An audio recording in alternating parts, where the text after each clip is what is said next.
Yes, of course, it's still TMI on the ITV network this beautiful Monday morning. Well, it was Professor Chino Achebe who wrote that book, Things Fall Apart. Things will always fall apart when the center cannot hold. And that seems to be a perfect description for some people with the rift between the Edo State Governor, His Excellency Governor Godwin Emeagwali Obaseki, and his deputy, Right Honorable Comrade Philip Shaibu. Well, we know that in the events that led to the second term ambition of Governor Obaseki, a lot happened, and that brought them so close. And being together in the first term, they fought together, stayed together, and they've been on a roller coaster in trying to redefine governance, make impact, change the narratives, and have a paradigm shift. But we've heard now that all of that has broken down with speculations of attempts to impeach the deputy governor on the one hand, and in anticipation of that, he had gone to a court in Abuja to see how he can use the court to rein in the governor and his aides for that not to happen, even though he wasn't quite successful. Today on the program, we're exploring what options are there to resolve this rift, looking at where we're coming from, where we are, and where we ought to be going. And for some people, the central focus of all of these is about the 2024 governorship election. With us in the studio is a former two-time commissioner in Edo State, a veteran journalist, public affairs analyst, political activist, and consultant. Is a publisher of the Midwest Herald, one of the foremost community newspaper, and now a foremost online community newspaper, Orobosa Omo Ojo. Thank you for obliging us this opportunity to interface with you on the show. Thank you. Thank you for coming. Thank you, Mr. Duke. Thank you. Good morning, viewers at home. Good morning, Nigerians. This is a familiar terrain for you in terms of coverage and helping the populace to make sense of what is happening. It's like a recurring decimal in our political landscape that at some point this rift starts, it snowballs, it becomes humongous and huge, and then no end in sight. We've seen the hostilities, exchange of words between both sides. But what's your take, I mean, from the genesis of this issue? I think it's regretful that buying your word to say is recurring. The struggle for political power is a recurring decimal. Traced back to 2007. And it's very, very embarrassing to the state that we have to go back there all over again. It's sad enough that one of the actors in the present conflict, Comrade Philip Shaibu, played a prominent role in the revival of the progressive politics in the state in 2007. We actually started in 2006, where it ended on April 14 at the governorship election. He bears the scars of those battles. And if almost 16 years, all we could get out of that struggle, out of that sacrifice, is for brothers to bear arms against each other. Some of us that God has protected to be alive today can only just watch as things go from bad to worse. But having said that, I think the crisis has been overhyped. Overhyped? Overhyped. Because I know very, very well. First, because I've had a one-on-one with Comrade Philip Shaibu more than 12 weeks ago. In fact, I had a 2-hour one-on-one interview with him before the whole process escalated. I'm equally aware of meetings between the governor and the political actors who are interested to contest for the 2024 governorship election. What brought about this, I really don't know. But Colonel Philip did tell me then that his major pain, his major worry is that his principal is unwilling to come out to say this is where we are going, and that he has informed him to wait till November ending until they decide who will contest for the governorship of Edo State on the PDP platform. And that by that time it will be too late. That if Mr. Governor says, okay, Philip, you are the one that is going, then what ground can he cover between November and when the primaries will come on? And he said, he added to say, he is aware that a list has been prepared of those, using his word, to be thrown under the bus. And these elements represent or remind the status quo now of the past struggle. Okay. And so that he was going to put in his best, that is not, he used the word, he is not desperate. That he will put in his best, is not desperate about it, but just to ensure that the struggle before now, is in place, so that the state or the political position in the state does not relapse back to where it was brought from before 2007.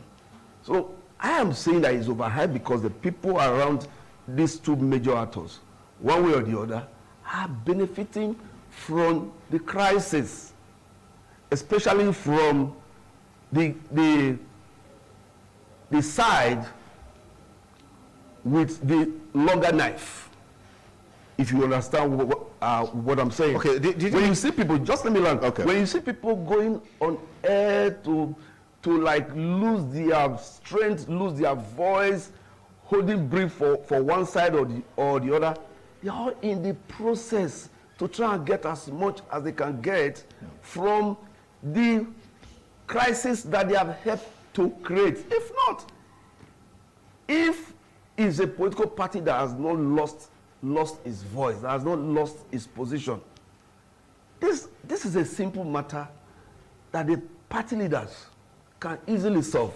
But what is happening now, like what happened before now with the legacy group and the governors group, is a result of the failure of the political party PDP in the states. And that is where we are. This failure of the political party, the PDP that you mentioned in the state right now, wasn't always there. It wasn't always there, but is there now. And we have seen the results of that failings in the party manifest in some of the elections that have taken place, particularly the presidential and National Assembly elections that took place, just not too long ago. The party is not there in a sense to be able to will the big stick where necessary, or find a way to bring the warring parties together and resolve the issues. What does that portend for this crisis? Because you're saying that it's overhyped. Let's take, for example, it's overhyped. It certainly will escalate like we're seeing it now, even with the deputy governor saying several locations, some meetings were held, he was not granted access, he was denied access, and all of that. I don't know what you make of all of it. Then did you, at any point, have any conversation with Mr. Governor to also hear his own side of the story on this matter? Well, I will start from where you just ended. Okay. It's of no secret that I am very close to Mr. Governor. He is my very good friend. He may not be comfortable with your views or your opinions? My seemingly believed confrontational approach to emerging issues. Okay. And why some persons may think he may believe that I am confrontational is because I know the sacrifices that some of us made. I know the sacrifices that people, one or two persons left in government now made. So when I'm saying the way it is, the issue of succession, discussion between me and him, is more than 2 years ago. Because I always believe that the success of any government, the success of any family, is your successor. If you are a father, and before you leave to meet your creator and you fail to put your house in order, you are fed despite the number of buildings and cars and money you have in your bank account. So I have always been close to Mr. Governor to say, Ojowe, please let us know early enough. You don't need to say it. In 2016, for instance, some of us left the campaign for Mr. Godwin Obaseki because we felt that Comrade Adams Aliyu Shomole derailed from the path that he has put us on to work for Osaudi Oge and Philip as a successor. And when he failed, we were so angry, saying, no, sir. We said bye-bye to godfatherism. You have made us to nurture these two persons. We are putting so much. And at the twilight, you are saying, no, let's go here again. We said, do it alone. So, yes, I have. But on a critical note, I took my time. I don't visit politicians. As a publisher, I don't. I took it upon myself to secure that interview so that I would be free to speak. I didn't go with anybody. I went there with my midget. It was late in the night. And he opened up his heart to me. And I got the deal for him to say, Comrade, I am not desperate. But tell your brother, that's the way he calls the governor, tell your brother to come out openly and tell us where we are going. He said, I am still young. And when I left that meeting, when I left that interview, that night I saw several persons, some service commissioners, around there, some chiefs, so immediate commissioners, at the parking lot, they were urging me, let's work for him, let's do. I said, hey, slow down. Let us first and foremost know the direction where this man is going to. Okay. And since then, the direction has not come. So what I am saying, you agree with me, everything that has happened now is a failure of a party. And I differ with you to say, before now, PDP did not exhibit the symptoms of failure. It was this same cliff edge that the party is now, very close to the abyss, that we strode in, few of us, in 2006, 2007, and took the power away from them, from nowhere, with a coalition of AC and Labour Party. And that's without money, without anything, because of this same transitional power struggle. PDP has always had problem at transitional power struggle. But we thought that when we came in 2020, would have been able to infuse our progressive ideology that we brought in from APC. No!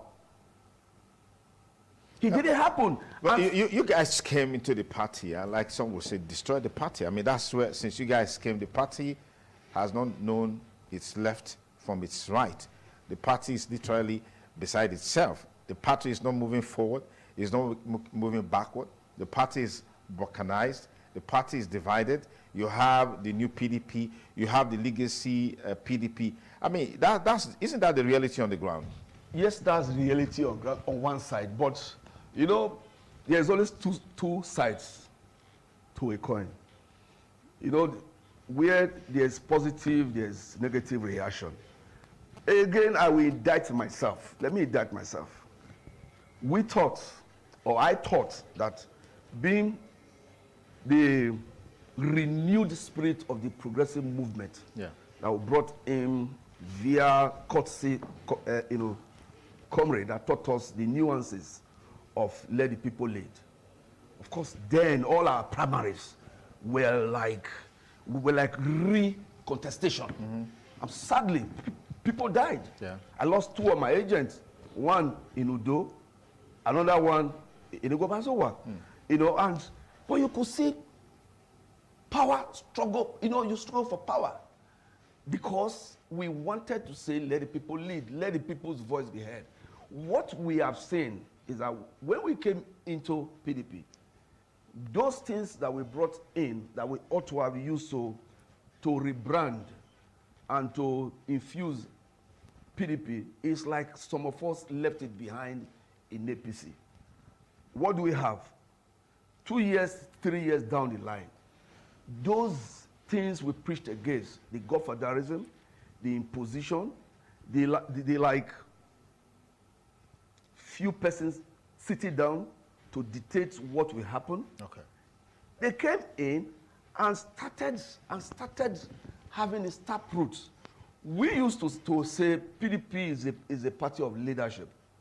But over the 3 years, just this morning I was reading a report that my great elder brother and friend Chief Tommy Keme, who worked so hard in 2007 to give AC a semblance of presence in Edo Central, that is heading a peace committee for Edo Central. And I sat down, I reflected. I said, how can the almighty Tommy Keme reduce himself, or to have been so reduced to be a senatorial reconciliatory committee chairman? Maybe that could just be a starting point now, of the reconciliation efforts. Yeah, that's your thoughts. But I am of the opinion, where are the leaders who ought to? Because from outside we're looking at PDP that this is a party of leaders. In APC, if there was any smoke, we would say this thing can never happen in PDP. But we came in and found out, where are the leaders? I think that should be the starting point for reporters like you and I, to actually find out, to say what happened to the leadership structure in APD that we were so envious of back in the days. But I'll quickly give you something. You know, there is a saying that the buck stops on the table of the boss. If, God forbid, our children become delinquents, the men are quick to blame the mom. And the mom too say, what's here, boy and whatever. When Chief Dan Obi was the state party chairman of PDP, PDP was like a party in power. I'll give it to him. As a media man, I am a political activist, I say things the way they are. The leadership of Tony Azegbime, of the PDP in the state, has led the party since we came in close to disaster. That was what you mentioned about the last election. Before we went for that election, there was a riot act. If you don't win your unit award, don't come back to government house. So look, there are commissioners today that were reappointed. They lost their unit, they lost their award, they lost their local government in that first election. Hold on. Discipline starts from a leader adhering to what he has said. Say, if I catch you, my son, you come back and bring 10th position. You won't go on vacation. So people were rewarded with lack of performance? For lack of performance. Because you know why? Many of the leaders that would have punished those people that failed, they also failed. And you know the details. I don't want to embarrass anybody here. Very highly placed persons. They also failed. They failed. So whereas we have people like us who, because we have had history and a trajectory of followership, without anything, with all the labor scale, everything, and we went from unit to ward to local government and posted heavy results. So now what is happening in PDP is that those persons that worked at that, believe somebody, they are watching and say, okay, okay, we're not doing that in APC. So if here you don't even need, all you need to do is to be close to one leader that is close to government house, and you are in for good time. So whatever your hard work is, everything is immaterial. So that is why many leaders, because you refuse to provide the reason why some of the leaders are.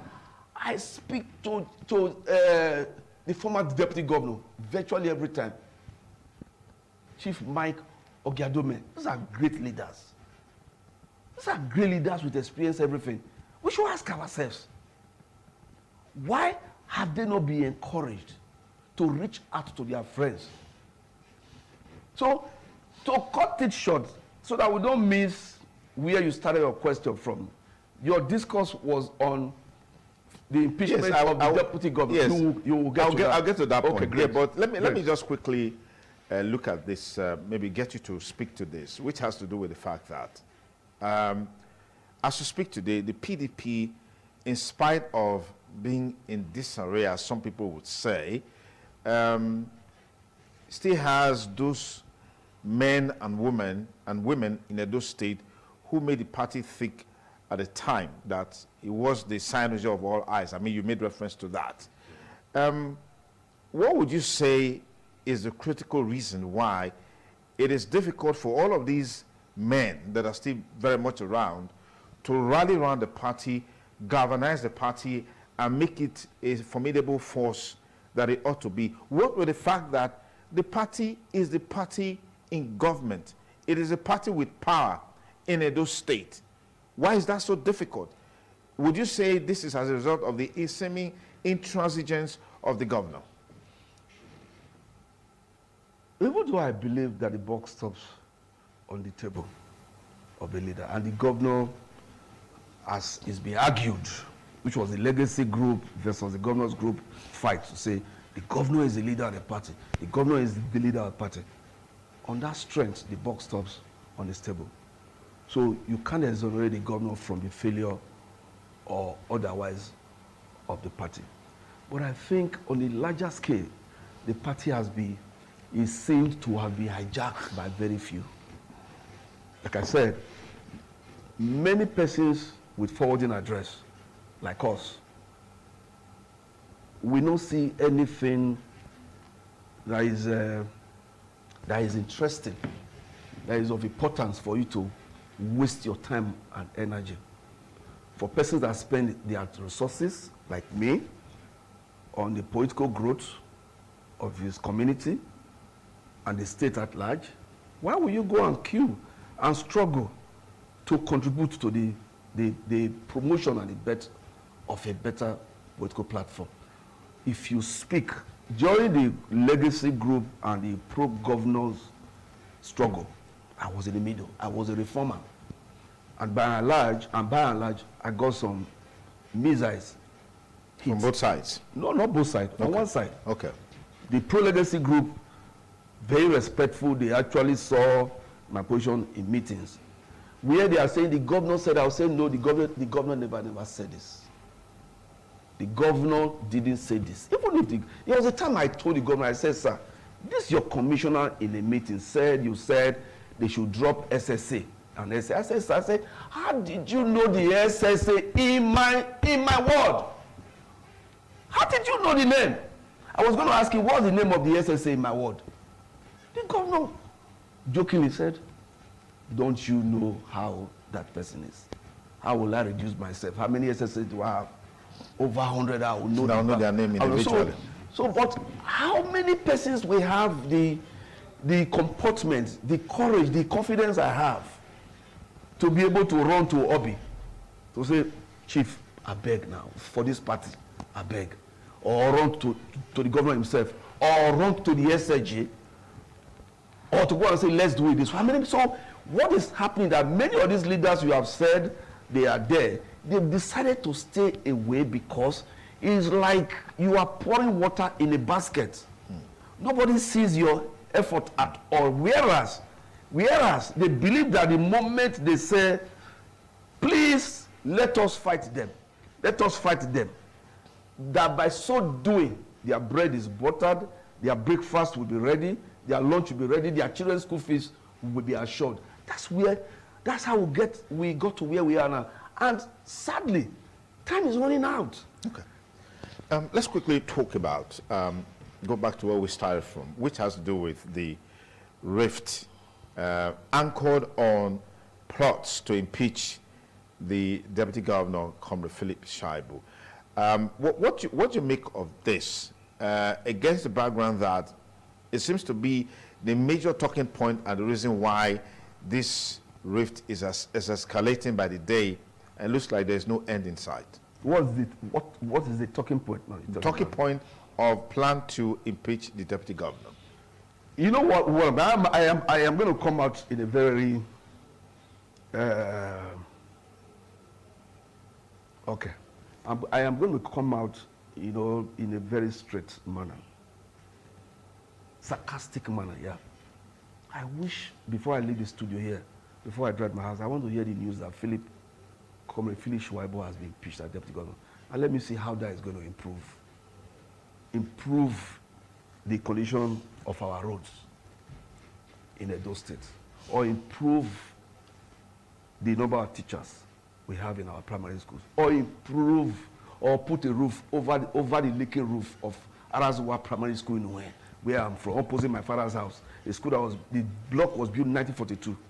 So there are weightier issues to focus on. As far as I am concerned, that's why I started to say he's being overhyped. Honorable Salmo Ojo, JP, I am more concerned about building Oba Market back.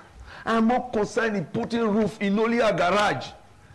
I am more concerned in Agbado Market. I am more concerned in building market in villages. I am more concerned in the city roads. So you know I have lived in GRA for 28 years. I have never experienced any time that roads in the city center has become so bad. Mr. Governor will fix it. The next day the next road will fail. If all those armchair leaders that are clapping and hailing both sides, all the commissioners put their effort during ESCO, as we're doing, to take a flat sheet and list out the federals and present them, put the same energy they put in the past 1 week. Philip must go, the governor must win or whatever. Mr. Governor will be informed on the terrible state of Benin City Road. So, as far as to what extent is the Deputy Governor doing this? Because he's doing what you just said, in engaging Mr. Governor to give attention to some of these things, to achieve more, to do more, to impact the people more. So the Duke, I hope you are going to pay me a fee on behalf of the Deputy Governor, because he did not send me here. And I'm not going to, at my level... No, why am I asking that question? Yes. I'm coming. I will provide it. As my level in public relations, yes, is all I do, apart from one small farm I do. So I don't launder people's image free of charge. Yes. I'm sorry to say. No, but the reason why I asked you that question, there's a reason why I asked you that question. I will. No, but let me establish why I asked you that question. I asked you that question because you mentioned the fact that there's a leaking roof in one school in your community, and several of the roads. Several communities I am sure you have similar problems. Yes, and then you also, in a sense, indicted those you accused or you alleged are fanning the embers of war by clapping for what is happening. Side, yeah. And you're saying that the energy with which they are going about this, if they will deploy that energy to developmental issues, yes, as relates to helping Mr. Governor to understand. Yes, and then I'm asking. State. Yes. I'm saying that the Deputy Governor is also part of the ESCO.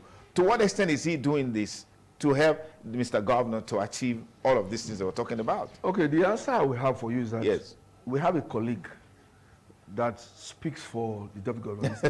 His name is Musa. I will say, because first and foremost, I am not. Hold on, sir. I am not a member of the state.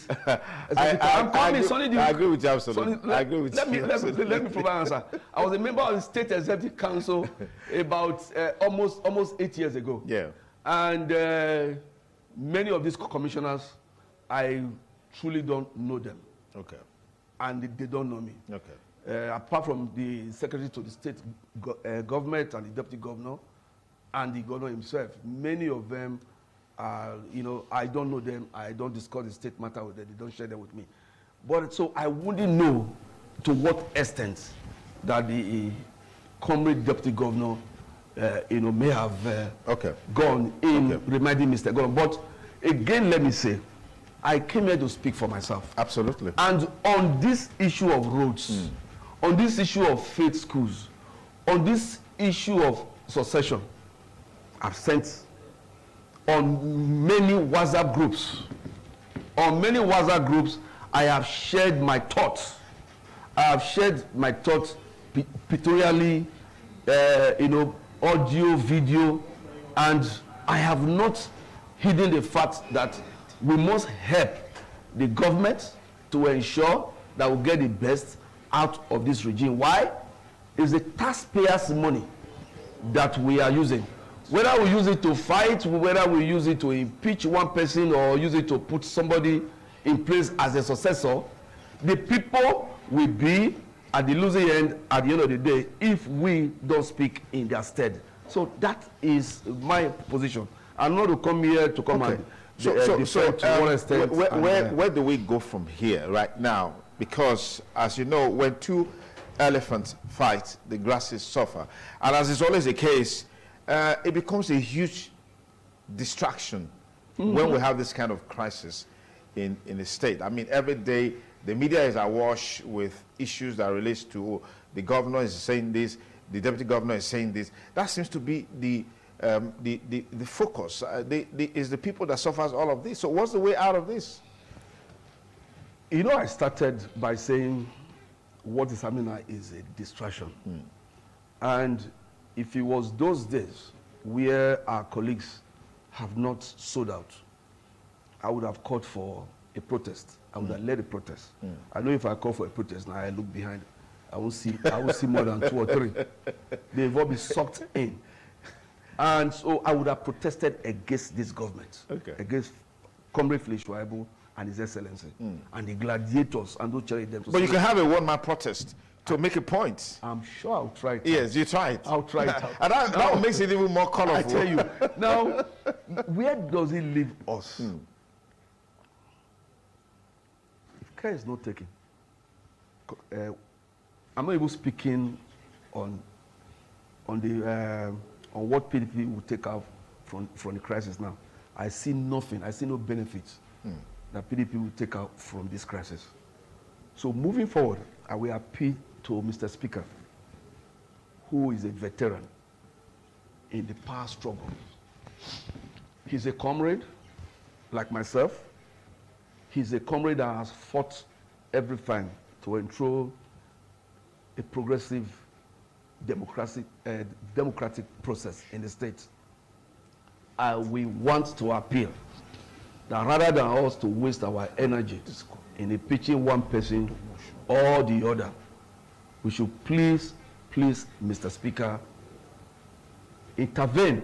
If the leaders of your party, they failed to intervene, I will appeal you use your good office to call the gladiators together and find amicable settlement so as to save the state the millions of naira that both sides will spend for or against the process of impeachment, so that we can save Edo State from the negative reportage.